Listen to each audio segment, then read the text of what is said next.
Waking up and using the time in the morning to dedicate to ourselves and our well-being it's perfect, because that is the start of our day, in many ways the start of our week. It's just that's such a comforting place to be. I think that's the foundation for everything.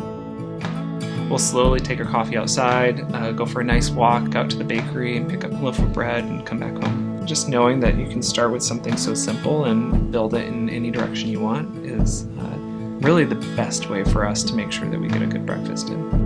When we first started Salt and Straw, we wanted to be one of the first, like what we call farm to cone ice cream shops in the country, and it creates more than just eating something. It creates more than just good ice cream, quote unquote. It actually creates an experience, because that becomes something that like takes you to a different world and feels like you're gaining more than just a spoonful of ice cream. I immediately fell in love with that opportunity to create flavors that maybe no one would ever dream of or expect, knowing that maybe they're just gonna have one bite of it and it'll completely change their perspective on food for the rest of their life, and that's such a unique opportunity that I have as a chef, and I love it.